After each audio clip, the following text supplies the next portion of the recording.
A few years ago, my friend Tez and I set out on the Great American Road Trip.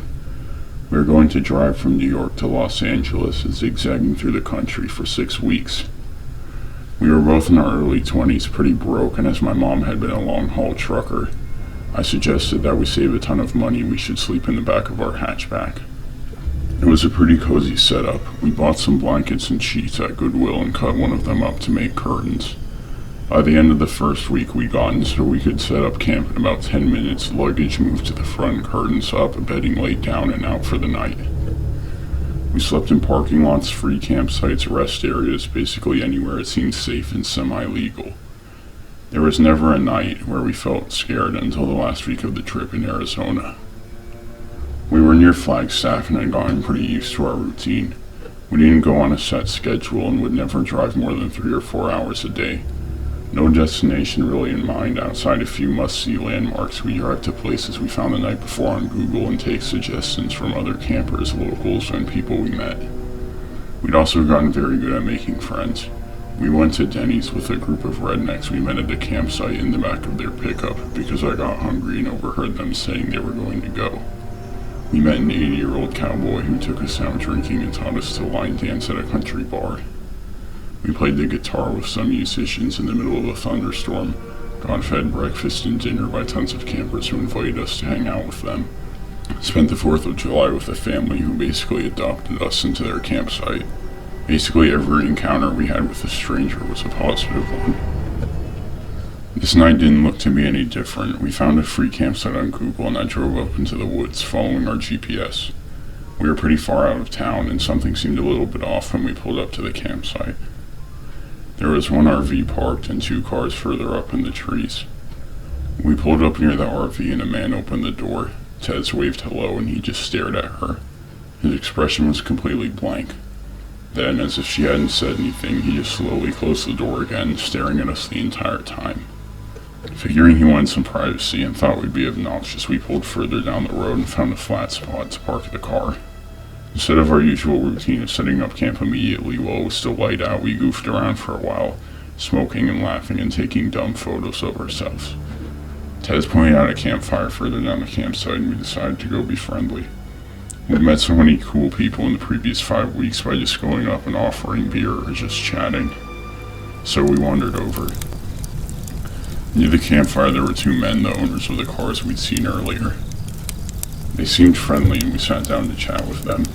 They were drinking and smoking and we sat down and had a beer with them. One of the men seemed pretty off and we came to find out that the 2 of them didn't actually know one another. The older man was definitely on some sort of drugs. He was spinning in circles and talking about UFOs. However, he seemed harmless. This left us chatting with the younger man who claimed to be a former park ranger. He was handsome and easygoing, and we spent several hours just chatting about our trip, families, everything. Then he started talking about the bear. He'd seen a bear earlier in the forest. Tez didn't believe him and he pulled out his camera to show her photos of the bear. It was very close to the campsite and we were both a little freaked out. It wasn't unheard for one of us to get up to go to the bathroom in the middle of the night, so the idea of a bear hanging around at night spooked us. The ranger just laughed, then his expression changed completely. It's hard to describe, but his voice seemed somehow cold. He said, "If you get out of your car in the middle of the night, it's not a bear you should be worried about." I kept waiting for the laugh or for him to nudge Tez with his elbow. Joke's on the foreigner and the city girl, right? He never did. I laughed awkwardly and made a dumb joke about serial killers in the woods. My friend laughed as well and joked about Texas Chainsaw Massacre. We moved on to another subject, but within 5 minutes the ranger had come back to and was talking about something grabbing us from our car in the middle of the night. No matter how we tried to steer the conversation away from serial killers, he kept latching back on. The older man was high as a kite at this point and was staring at the stars and not talking. We just awkwardly laugh and sip our beer and try to get the conversation going somewhere else. Then the ranger stood up and walked towards the cooler to get another beer. At this point it's pitch black out and I can't see anything outside the circle of light from our campfire. The beer cooler was outside of that circle. Suddenly there's a red dot in the darkness and it took a moment for me to realize that it's a camera. The ranger is holding a camera. He had taken a photo of us. I could see the screen on the digital camera light up. Now, it wasn't odd for people we met to ask to take pictures with us. My friend Tez is gorgeous, dark hair, blue eyes, like a young Megan Fox, and we were friendly. People like having pictures of themselves. It was an entirely different, strange thing to have this person taking a photo of us, without asking or even indicating that's what he's doing. We were both staring at him like a deer in headlights at this point, but instead of realizing what he's doing is a bit weird, he checks his camera, adjusts some things, and takes another photo, this time with the flash. No asking us to smile, no proposing a group photo, and no explanation. After this photo, he comes back down to the fire and sits. Not a word is said about the photo. At this point, me and Tez are mutually freaked out. We make some BS excuse that we need to go set up our campsite and nope the hell out. When we stand to leave, the UFO guy smiles and says to have a good night. Ranger, however, looks at us with a smile that doesn't reach his eyes and says, "Be careful out there, there's more than bears in the woods." Every hair on my body stood on end. I wasn't alone in my discomfort either, because Tez laughed a response out and pulled me away from the campfire towards our car. We rushed back to the car, which we only found in the dark by referencing the RV, and jump in the front seats. My friend Tez is all but hyperventilating. Why did he take pictures of us? I was shaking. I responded, "I read that serial killers sometimes warn their victims." She stared at me for a second and locked the car doors. "Do you think he just took a victim photo of us?" We both freaked out. She's in full panic and turns the headlights on in the car. I immediately yell at her to turn them off because now he knows exactly where our car is. God knows why, but that is the only night we'd not set up camp. We didn't need to tear anything down, so we just put the car in drive and floored it out of the campsite. As we got into the dirt road, Ranger was walking towards our car with the same cold expression.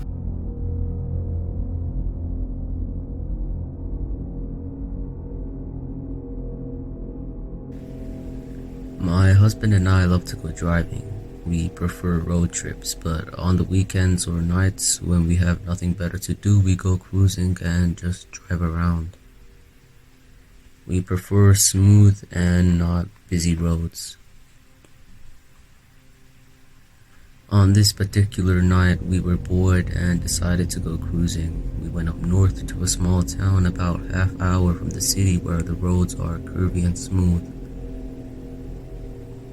This town is close to the mountains, and if you follow this particular main street all the way up north, it starts driving up to a mountain. It's about 9 p.m. and there are very few cars in the roads already, since it's a small, little, cute town. But we keep going north, away from the houses and stores, and eventually to where the roads start curving uphill. We drive up for about 50 minutes more and it's pitch black when we see something blinking lights.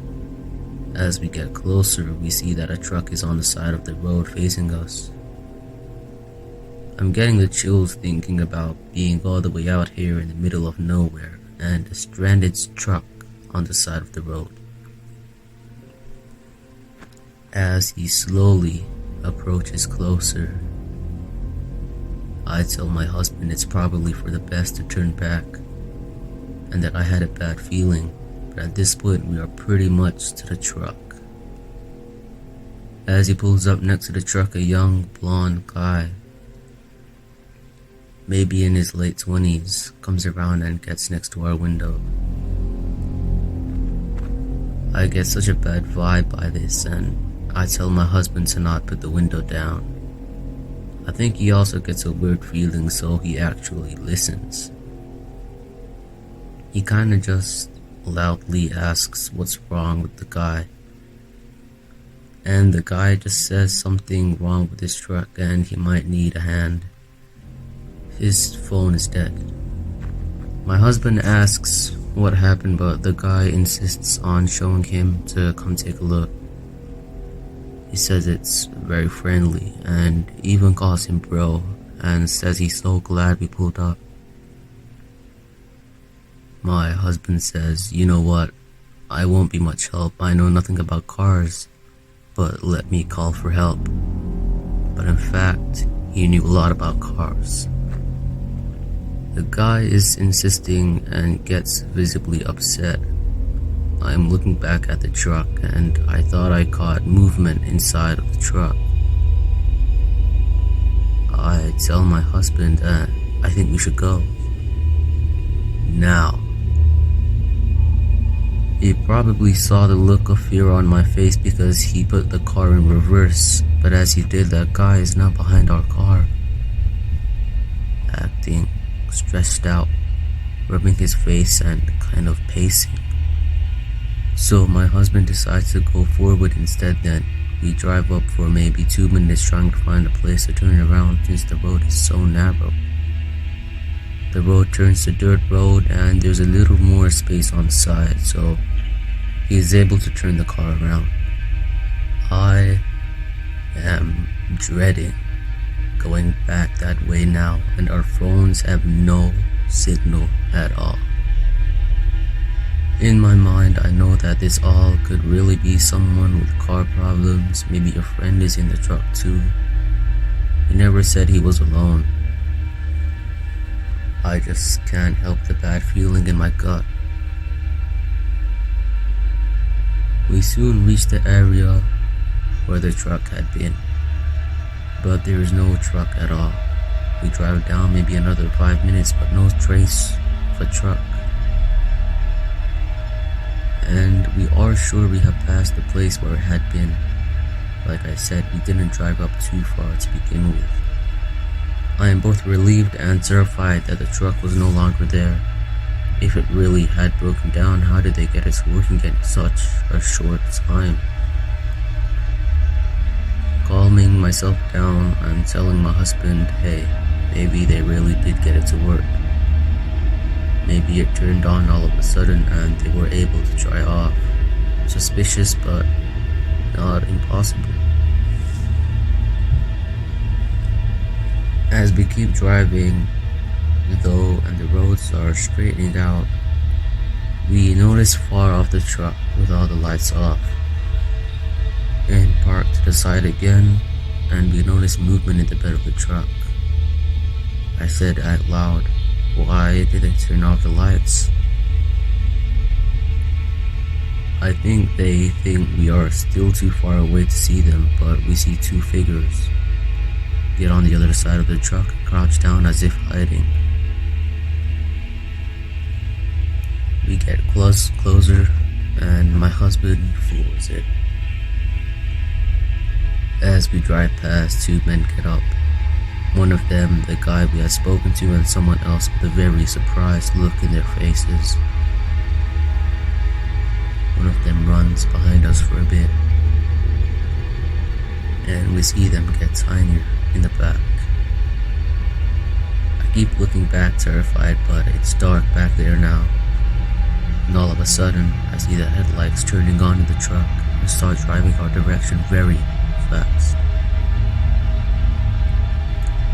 My husband keeps going fast and eventually we lose the headlights. I keep looking back the rest of the way, so scared that they're somehow still following us. Maybe they're turned off their lights again and I can't see them. Anyway, after driving for a very long time back to the city, we convince ourselves that no one is following us. We do the call, the non-emergency line, and give a description of what we saw. No, we didn't get the plate of the truck. It was all so fast, and in all the fear, I didn't think to get them. We just give a description of the guy we saw, the type of truck it was, etc. But there is really nothing that could be done. Why couldn't he tell us what was wrong? How did the truck work again so fast? Why did they turn off all their lights? Why did they hide?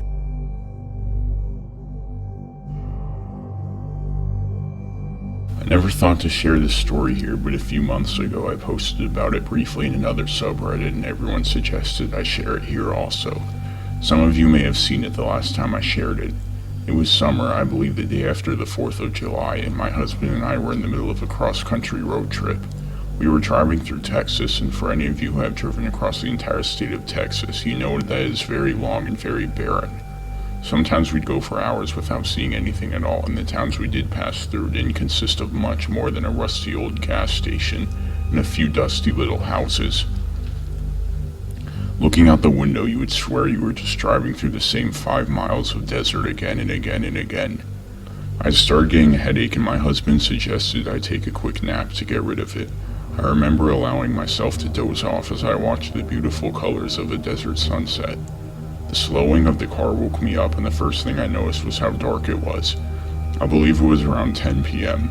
My husband had stopped at a gas station with a small shop. He told me he was going to grab us some food and asked if I needed to pee. Knowing I might not have another chance for quite a while, I went to the shop to use the restroom. Both the men's and the women's restrooms were down a little hall from the open area of the shop. I was groggy and tired and realized how badly I needed to pee, so I shuffled into the restroom. As I made my way the short distance from the door to the nearest of the 2 stalls, I made eye contact with a woman coming out of the only other stall. She didn't quite look homeless, but she was definitely messy looking. She had wild gray hair, almost shoulder length, sticking out every direction from her head. It looked like she hadn't seen a brush in weeks. She was wearing ragged-looking clothing, a pair of ill-fitting black workout shorts, and I remember noting her foam flip-flops. Several layers on top, one of them being a large purple and green coat. Keep in mind that this is Texas in July. The jacket was just hanging on her shoulders crooked, like she hadn't bothered to take a few more seconds to put it on correctly. She was carrying something in a tied-up plastic grocery bag. I gave a quick smile as our eyes met, and she just stared at me in return. Then her face turned wild and intense looking. Her eyebrows were set as if she was angry, but her eyes had a wild, alive look. She looked at me like she was hungry, and this was when I felt the first tinge of something wrong. I tried to brush it off. She waddled over to the only sink, and I took my time shutting the stall door because something about her posture in front of the mirror struck me as odd, and I was trying to figure it out. She was standing with her body more angled toward me, but her face was turned to the mirror. Her body was tensed, legs slightly crouched as if she was ready to act. Her hands were not up by her face or trying to fix her mess of hair or even being washed. They were at her sides, elbows also slightly bent. I wasn't sure why, but I suddenly felt uncomfortable. I regretted leaving my purse and cell phone behind. I shut and locked the stall door and took my time using the toilet. I wanted her gone before I left the safety of the stall.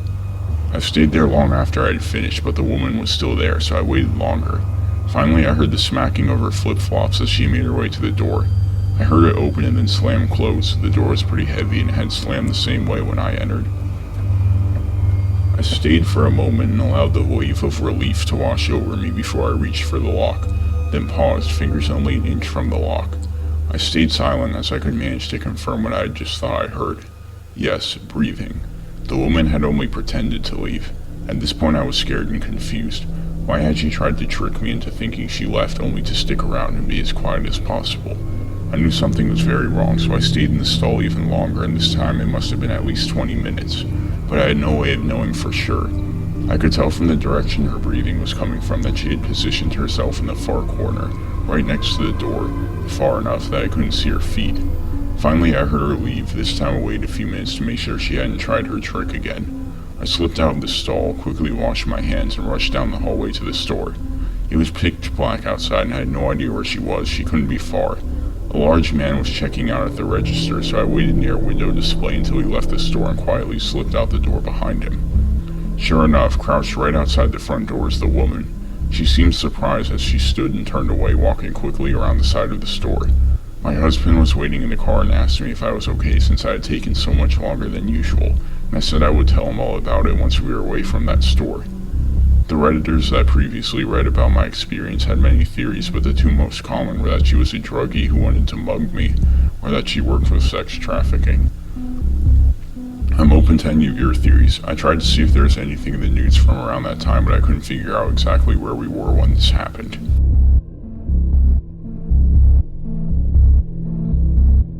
I had taken a road trip down to Myrtle Beach with my family.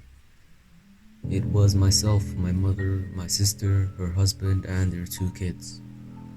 We had used my car and both my sister and husband's car to transport everything and all of us. We had rented a beach house for a little over a week and had a pretty great time. I was in the middle of a difficult point in my life, struggling with employment and being in between jobs, and having just started 2 new jobs fresh. I was a little low on funds and worried about making my car payments and the like, so I opted to head home 2 days early with my car so I could try and get more hours at work. My family expressed being nervous as I planned to leave after dinner and drive through the night to get home. I consoled them that I'd be okay to be up all night and I'd head straight home and only stop for gas and food as needed. I'm an excellent driver, a tad impatient, so I tend to go until I absolutely had to stop and take a break. However, this would be a 12-hour trip and I knew I would need breaks. So I made a point to stop at every rest stop to at least get out and stretch so I stayed awake and didn't get too sore. Going through West Virginia, I'm sure you guys know how secluded their rest stops and visitor centers and the like are, especially when you're heading north from the south going through the mountains. I stopped at a visitor center because they advertised having a fast food joint and I had to wee like a racehorse. This was sometime very late at night, maybe 1 a.m., 3 a.m. sometime. Side note, that sent shivers down my spine after what happens. I like to drive barefoot, so I pulled in, noticed the buildings with fast food were closed. So I drove around the lot and parked under a streetlight in front of the visitor center so I could use the restroom. Leaning out of my car door, I took my time putting my shoes on to walk inside, having looked around and not seeing anything out of the ordinary. I checked my phone and grabbed my wallet before standing up to walk in, making sure my car horn beeped to signal my doors were locked. Walking towards the center, I saw a man in a white hoodie standing at the edge of the sidewalk, leaning into the center.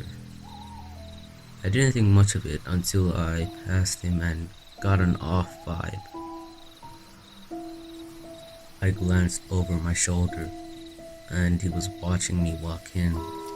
For some reason, I glanced to my left as I turned back to face forward and noted another man sitting at the benches that were on the side of tall, thin bushes. Instantly, I thought, nope. I went in and peed, and before I walked out of the bathroom, I called my roommate. As dumb as it was, because he was a good 4 to 6 hours away. I just felt safer. Gave him a quick rundown on my situation, and made him stay on the phone with me. I started to walk out and I couldn't see the man at the front of my sidewalk anymore. I glanced to my right now and saw both men standing next to a bench facing forward. I saw a couple walking in to presumably use the restroom as well. I had an impulse to ask them to walk with me, but my paranoia kicked in because I knew something was wrong somewhere in my situation, and I didn't ask, thinking they might know the men. Walking briskly into my car, I explained to my roommate that the men were by the benches, daring the smallest of peeks over my shoulder again. I saw the man in the white hoodie walking towards me, and I told my roommate. Walking a few more paces forward, I looked back again and saw his pace had quickened. At this point, I told my roommate he's following me to my car and I booked it. I thankfully had a key fob, got my key out and ready and unlocked my car and practically threw myself in. Not daring a glance back, I threw my car in reverse and gunned it backwards before going back into drive and sped off, and didn't even stop to put my seatbelt on till I was at the exit to leave the parking lot. I didn't look back once. Stopped at the next toll road and filed a report, and the workers called for the state troopers to head over and check things out.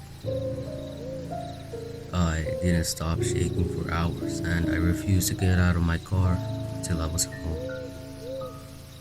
I horrified myself at the thought of those guys had paid attention and made their move more quickly. They could have incapacitated me at my car while I was facing the ground and putting my shoes on, and I could have had absolutely no